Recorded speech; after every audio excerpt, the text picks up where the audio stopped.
بسم الله الرحمن الرحیم. سبق ششم مفرد و مرکب. په دې درس کې به د منطقیانو په نسبت باندې د مفرد او د مرکب تعریف کوي. دا ځکه چې دا مفرد او مرکب دا داسې یو اصطلاح ده چې دا په مختلف علومو کې د مختلف معانیو لپاره استعمالیږي. نو د منطقیانو په نسبت باندې مفرد او مرکب څه ته وایي په دې درس کې به د دې وضاحت کوي. نو مفرد هغه لفظ ته وایي چې جز د لفظ نه جز د معنا مراد نه. جز د لفظ نه جز د معنا مراد نه. ور یو لفظ وی یو معنا وی. مثلا زمانم د عثمان، نو ما چې اولی کلو دلته لفظ عثمان په خارج کې د دې دا 15 فوټه شپږ فوټه وجود چې کم دی نو دک تویل کیږي معنا. نو دا لفظ عثمان زما د پاره وضع شوی دی، نو دا لفظ شو، او د چا د پاره چې وضع شوی دی هغه ته ویل کیږي معنا. نو اوس کو یو لفظ داسې وي چې جز د لفظ جز د معنا باندې دلالت نه کوي او مراد نی اغستل شوی، نو داسې لفظ ته به وایو مفرد د منطقیانو په نسبت باندې. دلته وګوره د دې عین ثا میم الف نون، ګوره د دې لفظ 15 اجزا دي. نو اوس خو داسې نه ده کنه چې د دې عین نه زما لاس مراد دی، د دې ثا نه مراد زما سر مراد دی، د دې میم نه مراد زما خپې مراد دی. داسې ده نه، داسې نه ده، بلکې د دې مجموعه لفظ نه مجموعه هغه معنی مراد ده، مجموعه هغه جسم مراد دی چا د پاره چې وضع شوی دی. نو د جز هم اجزا شته، خو لیکن هغه اجزای د معنا په اجزاو باندې په لاس په سر او خېټه وغیرہ باندې دلالت نه کوي. نو جز د لفظ جز د معنا باندې دلالت نه کوي او نه مراد غستل شوی دی. نو داسې لفظ ته بس ویو مفرد. کتاب والا چې کم مثال پیش کړی دی لکه لفظ زید، نو د لفظ زید 3 اجزا دي، ز یا دال. نو دا چې د چا نوم دی نو دا ز داغه په خپه باندې دلالت نه کوي، یا داغه په سر باندې دلالت نه کوي، دال داغه په لاسونو دلالت نه کوي. یعنی د دې لفظ د اجزا د هغه سړی په اجزا باندې دلالت نه کوي. نو چې کله لفظ د اجزا د معنی په اجزا باندې دلالت نه کوي او نه مراد غستل شوی وي، نو داسې لفظ ته بس وایو مفرد. داسې ټول نمونه راواخله په داسې انداز کې دا مفرد زمره کې داخل دي. مولانا اشرف علی تانوی رحمت الله علیه یو خبر لیکلی ده، وی د مخلوق هر فرد دا مرکب دی. وای څنګه مرکب دی؟ هغه دلیل وره. وی د کائنات هر ذره، د کائنات د دې ټول عالم هر ذره دا د دوه سيزونو نه مرکب دی. نمبر 1 وجود، نمبر 2 عدم. د کائنات هر ذره د وجود او د عدم نه مرکب ده. نو هر ذره کې هر فرد د مخلوق هم راځي، نو هر فرد ځان لا مرکب دی، مفرد نه دی.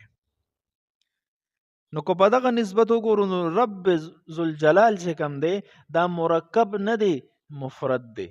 څنګه؟ ځکه چې د کائنات هر ذره د عدم او د وجود نه مرکب ده، نو د رب ذوالجلال پشان کې خو عدم نام و نشان نه لري، اخو صرف وجود دی، موجود ذات دی. الله موجود، د عدم حکم او د عدم هغه شایبم بګی نشته. نو د دې وجنه رب ذوالجلال د مرکب په زمره کې ناراضي، د مفرد په حکم کې راضي. او د عدم چې دی کنه دا یو عیب دی، عیب. یعنی یو وخت کې یو ذات وی او بیا پیرستو عدم ختم واله پی راشي، زوال پی راشي، نو په مخلوق باندې خو زوال راتلی شي، او مخلوق د پاره دا عیب نه دی، خو په رب لا یزال باندې خو زوال نشي راتلی کنه. نعوذ بالله من ذلک. زوال دی ورله ثابت کو، دا خو عیب دی ورله ثابت کو. او الله رب العزت لفظ الله شاته وي، لفظ الله هغه ذات ته وي چې ټول صفات کمالیو لرا راجمع کون کی وي، المستجمع لجميع صفات الکمال. ټول کمالی صفاتونه په هغه ذات کې جمعي. او ټول نقصانی صفتونه داسې صفتونه چې په ذات کې عیب پیدا کوي، جرح په انسان کولی شي، کمزوری او کوتاهی او نقص پیدا کوي، د داسې صفتونو نه مکمل پاک ذات ته الله ویل کیږي. نو دا عدم خو یو عیب دی کنه. نو رب ذوالجلال دا عدم نه پاک دی، صرف وجود پکې رالو.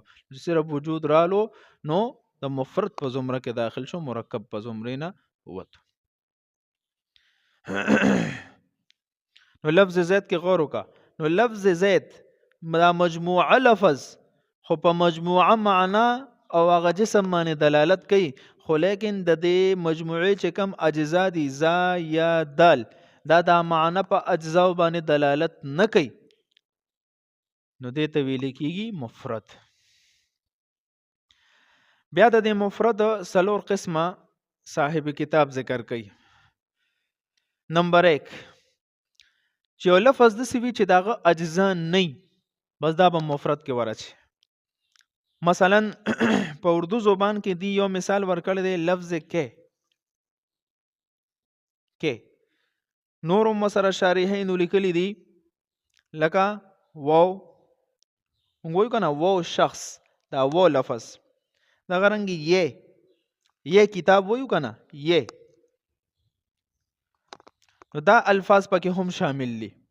نو دې الفاظو کې غور وکړي دا غرنګي یو بل لفظ هم پکې شامل دي، نہ وہ شخص آئے گا نہ یہ. نو دا نہ لفظ سے دی کہ وہ یہ اور نہ، نو دا لفظ دا سی دی چې دی د پاره اجزا نشتا، نو دا هم د مفرد په زمره کې داخل دي. کو سو کوئی ولی نشتا، یو کاف ته یو ها دی، دلته یو و ده یو ها ده، دلته یو یا ده یو ها ده، دلته نون اور ها، اجزا خو شتا. بای دا ها چې بده د درې سلورو حروف په دې اخره کې راغلي ده، نو دا د دې کسره او د و د اظهار د پاره راغلي ده، ورنه حقیقت کې دا صرف کاف اور و اور یا اور نون دی. چرته د کسره د اظهار، چرته د و د اظهار د پاره راغلي ده. ټیک شو، ورنه دا په حقیقت کې هم دا یو لفظ دی. نو چې کله یو لفظ د سوي چې اجزا ورل نه دا به مفرد وي، لکه اردو کې دا مثالونه شو. په عربي کې مثالونه شته، لکه حروف جاره چې دي با تا کاف لام وواو ومض ومسخلا رب حاش من عدا فی عن علا حتی الا. دا حروف جاره دا ټول د مفرد په زمره کې داخل دي. دا داسې حروف ته چې دا اجزا نه لري.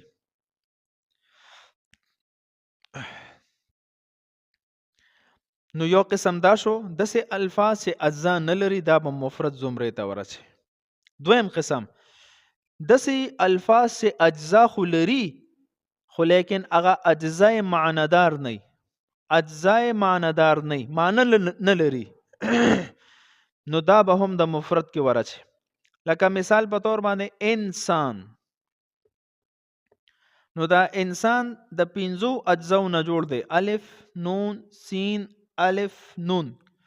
نو د دې لفظ انسان د 5 اجزا ځان له اس معنی نه لري، لکه د الف ځان له معنی نشته، نون سین الف نون د دې ځان له اس معنی نشته.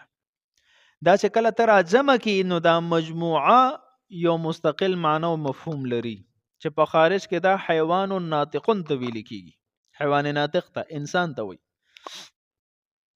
نو دویم قسم دا داسې الفاظ چې اجزا خو شته، لکه وګوره الف نون سین الف نون اجزا شته کنه، خو دا اجزای معنی نه لري، نو داسې لفظ به هم د مفرد په زمره کې داخل وي.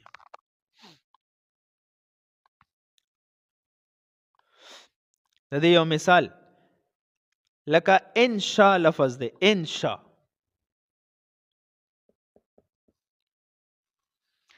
نو دا به مفرد وي کو مرکب به وي. نو دې کې ګوره 2 صورت جوړیږي.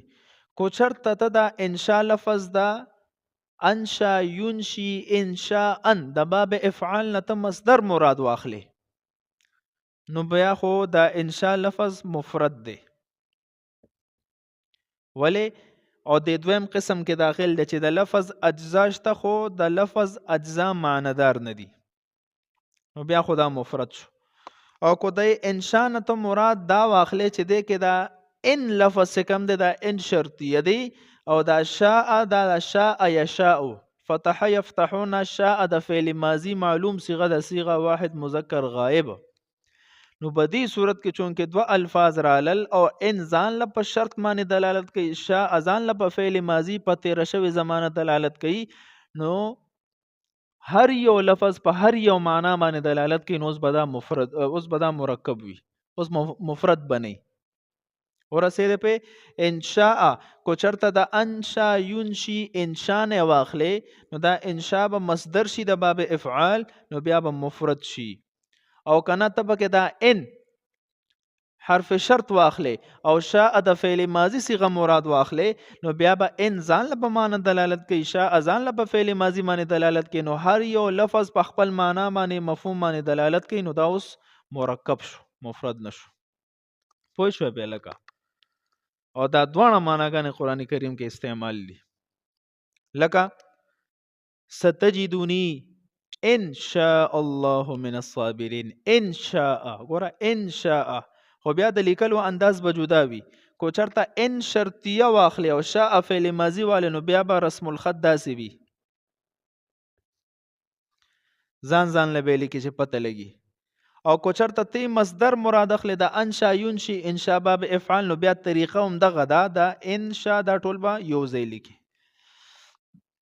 نو قران کریم کې دوانه استعمال دي. ګوره نو دا ویلو په انداز سره دوانه یو شانتي دي، خو رسم الخط جدا جدا دي چې انسان پیژني. نو ستجدونی ان شاء الله من الصابرین، دلته انشاء ټکی ذکر ده کنه، نو ان شرطیه شاء فعل ماضی ده. دکشان سوره واقعه کې ده ان انشأناهن انشاء، نو انشاء دلته د باب افعال نه انشاء ټکی ذکر ده. ورسېده په نو دا دوه معناګانې پکې اغستې شي. دریم قسم چې د لفظ اجزا هم وي، معنادار هم وي، خو لیکن کومه معنا چې ستا مقصود د پاغه دلالت نه کوي. مثال په تور باندې لفظ عبد الله، دا تا د یو کس نوم کې غوستو عبد الله. دلته اوس وګوره د لفظ اجزام شته، نمبر 1 عبد، نمبر 2 لفظ الله اسم جلال، نو اجزایم شته. بل معنادار هم د عبد معنا صدا بنده غلام، او د لفظ الله معنا وختي مې راتوکا لفظ الله هغه ذات ته وایي چې ټول صفاتونه کمالیه پکې جمع وي او ټول د نقصان صفاتونو نه پاک صفاوي، نو دته الله ویل کیږي. نو د لفظ اجزام شته، معنادارم دي، خو چې کله دا مونږ د چا نوم کې غوستو مونږ وته چې عبد الله، نو په دې صورت کې دا مطلب نه چې دا عبد نه مراد د مونږ د بندوالي مراد او د الله نه مراد نعوذ بالله معبودیت مراد ده، نه نه نه نه، بلکې د دې مجموعي لفظ نه د عبد الله نه زمونږ مجموعه جسم مراد وي. نو ګوره د لفظ اجزام شته، معنادارم دي، خو چې کله د شانوم د کې غوستو ته आवाज وکړي، نو د دغه لفظ نه زمونږ د هغه اجزا مراد نه، بلکې د مجموعین مجموعه مراد وي. یعنی زمونږ چې کم مقصد دی هغه سړی ته आवाज کول غواړو، دا وته نه وایو چې د عبد نستا د غلامی مراد د الله نه معبودیت مراد نعوذ بالله، دا نه، بلکې د عبد الله د دې مجموعینا زمونږ هغه مسما هغه جسم 15 فوټه وجود چې کم دی چا د پاره وځ شوی دی اکته مراد دی. نو په معنا مقصود باندې دلالت نه کوي. نو دا سه لفظ به هم د مفرد په زمره کې داخل وي. دکشان عبد الرحمن، عبد صالح، غلام محمد، دغرنګي امت الله، د ډېر الفاظ. نو دې کې یو قانون یاد ساته چې کله داسې اعلام مخ ته راشي چې هغه مرکب وي، د دوو لفظونو نه جوړ شوی نوم وي نوم، نو د علمیت نه مخ کې دا هر لفظ په خپل معنی دلالت کوي، یعنی د نوم اخادو نه مخ کې. خو چې کله د چا علم کې غوستو، د چا نوم د کې غوستو، نو په دې صورت کې به داغه معنی مقصودی باندې دلالت نه کوي، بلکې هغه عالمی معنی باندې به دلالت کوي. لکه عبد الله، عبد الرحمن، امت الله، اسد الله. نو دا داسې الفاظ دي چې هر یو لفظ پکې ځان له مفهوم باندې دلالت کوي. یعنی اسد الله معنی الله کا شیر، ورا اسد ځان له معنی مفهوم لري، لفظ الله ځان له معنی مفهوم لري، خو چې کله دی ولا یو کس لنوم کې غوستو نو اوس اغه ځان له مفهومات د دینه ختم شو، صرف یو عالمی معنی پکې رااله چې بای دا د یو ذات نوم دی. اوس کو هغه د خدای تعالی بزدل ولی نه بیا متاسد اسد الله ویل کیږي ځکه نوم یې اسد الله دی. ورسه دی نو قانون دا شو چې کله داسې نومونه مخ ته راشي چې هغه مرکب وي نو د علمیت نه مخکې د نوم د اخادو نه مخکې د هر یو جز ځان له په مفهوم دلالت کوي، معنی باندې دلالت کوي، او چې کله د چا علم کې غوستو نو په دې صورت کې د دناغه ځان له مفهوم ختم شي، صرف هغه علمی معنی باندې دلالت کوي. او بل مثال لته وایم لکه لفظ دیوبندی، علماء نوم سره لیکل شوی کنه دیوبندی، محمود الحسن دیوبندی رحمت الله علیه. نو ګور دا لفظ دیوبندی چې دی نو په عام عرف کې دا د یو مکتبه فکر د پاره استعمالیږي، خو لیکن نن سبا دا هر هغه سړی ته ویل کېږي، هر هغه شخصیت او ذات ته وی چې هغه په عقایدو کې د علماء دیوبند سره متفق وي نو هغه ته څه ویل کېږي؟ دیوبندی. ورسې دی خو بعضې الفاظ داسې وي چې هغه مخفف وي، یاد ساته، یعنی یو غټه جمله لیکل ګران وي نو د هغې مخفف الفاظ روویستل شي، چند ټکي وي چې هغې کې هغه مکمل جملې ته اشاره وي. نو بیا دلته ګوره د لفظ اجزا اگر چې نشته خو دا ځان له یو لفظ کم دی کې یو مختلف جملې یو مستقل جملې ته اشاره وي، نو هغه ځان له په یو مفهوم باندې دلالت کوي، دا بیا د مرکب په زمره کې اچو. مثال په تور باندې کنز الدقائق پای کې یو لفظ دی مسألة البیر جحتن، مسألة البیر جحتن. نو دا الفاظ داسې دي چې بدی کې هر یو حرف کې د یو امام قول طرف ته اشاره ده، نو دې ته ویل کېږي مخفف الفاظ.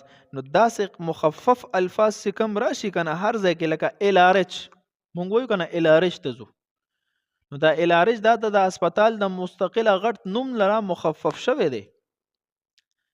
داسې نور داسې مخفف الفاظ، نو دغه مخفف ټول الفاظ بس کیا چې د مرکب په زمره کې بیا چې د مفرد ته بنور اچي.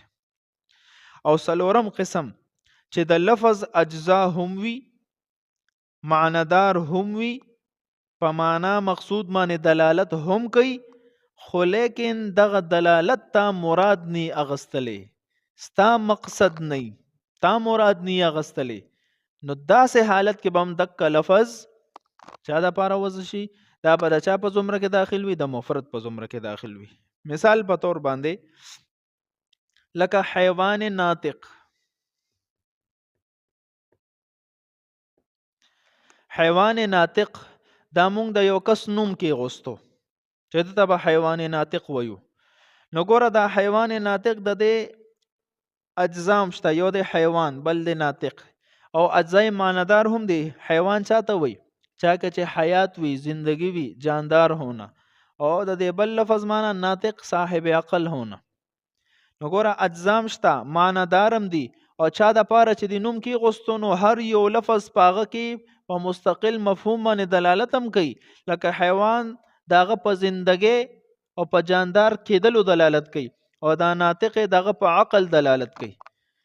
نو درې وانه شرایط پکې راغلل، اجزا د لفظ هم شته، معنادارم دی، او په خپل معنا مفهوم باندې دلالت هم کوي، خو لیکن دغه دلالت ستا مراد نه وي چې کله تا هغه تاواز کې حیوان ناطقه دلته راشه. نو آیا ستا دا مقصد دی چې د حیوان نه مراد ستا د زندگی مراد ده او د ناطق نه مراد ستا د عقل دی؟ هر یو ته جدا جدا आवाज کوي، یا صرف د حیوانیت ته پکې आवाज وکړي، ناطقیت ته پکې आवाज نه کوي؟ نه نه نه، دا مقصد نه، بلکې د حیوان ناطق نه دلته علمینو مراد، هغه ذات ته مراد چې او فلانی راشه، ټول ذات ته مراد وي. نو دلته د لفظ اجزام شته، معنادارم دی، په خپل معنی مفهوم باندې دلالت هم کوي، خو لیکن کله چې ته د چا نوم کې دی او بیا وته ته आवाज وکې نو دلته هغه علمینو مراد وي چې دا د کم ذات د پاره وضع شوی دی، اک ذات را بلل مقصد وي، نه دا چې بای د حیوان نه داغه حیوانیت مراد او د ناطق نه داغه صاحب عقل کېدل مراد، دا قسم مطلب نه. نو دا سه لفظ به هم د مفرد په زمره کې ور داخل وي. د دې یو بل مثال لته وایم، لکه یو الک ته تا هغه د پارانوم کې غوستو جوان آدمی،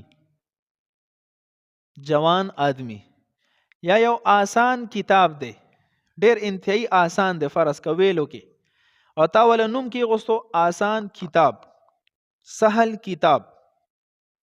یا یو شریر انسان دی او تا ول نوم کې غوستو نفس اماره.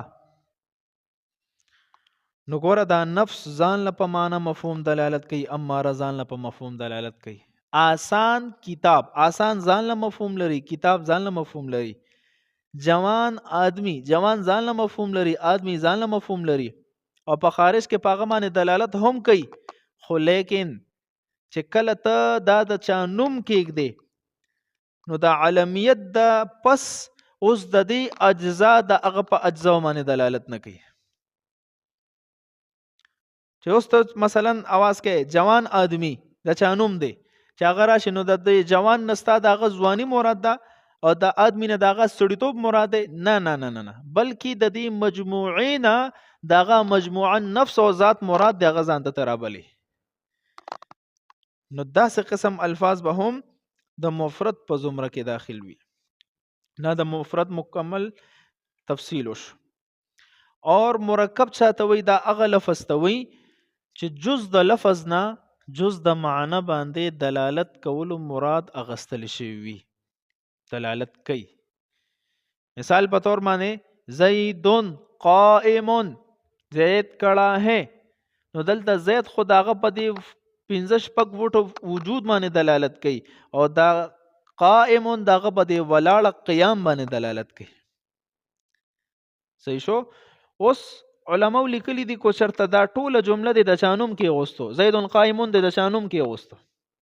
نو د نوم اخودلو نه پس اوس ګوره دا لفظ اجزا دغه معنی په اجزا باندې دلالت نه کوي، بلکې دلته چې ته چاته وای زیدون قائمون نو داغه ټول جسم د مراد وي، ځان له اجزا، ځان له صفاتونه ته بیا مراد نه. نو قانون ته دار وته چې یو مرکب جمله دا هغه د چا د پاره نوم کې غوستو نو دا اوس مفرد شو. او کو نوم د ندی اخودل نو زید قائمون کې هر ټکي په هر مفهوم ځان له مفهوم باندې دلالت کوي. دغه رنګه محمد رسول الله، نو دا لفظ وګوره دا مرکب دی، جز د لفظ جز د معنا باندې دلالت کوي، مرکب دی. خو لیکن دا محمد رسول الله کو چرته تا د یو کتاب نوم کې غوستو،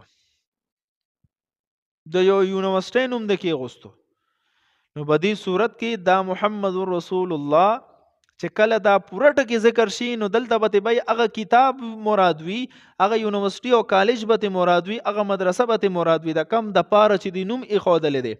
اوس دلته دا ځان له اجزا په ځان له مفهوم باندې دلالت نه کوي، بلکې دا مجموعه په هغه مجموعه سیز باندې دلالت کوي. خلاصه دا وروته چې هر جمله چې کله د چا نوم دی نه یخي نو دا به مرکب وي، او چې نوم د کې غوستو مفرد بوي. بل مثال ولا لکه حي علی الصلاة، حي علی الفلاح، نماز کی طرف آو، کامیابی کی طرف آو، نو دا مرکب دی. کو لیکن د چا نوم د کې غوستو حي علی الصلاة، یا د یو کتاب نوم د کې غوستو حي علی الصلاة، د موږ په موضوع د کتاب لیکل د نوم د پکې غوستو حي علی الصلاة معنا کامیابی کی طرف آو، یا حي علی الفلاح نماز کی طرف آو، کامیابی کی طرف آو. نو په دې صورت کې ته غور وکړه چې کله د دا جملې د چا نوم یا د یو کتاب نوم کې غوستو نو دلته د هر جز معنا مفهوم ختم، او د دې مجموعه لفظ دغه مجموع سیز باندې دلالت کول مراد واغستل.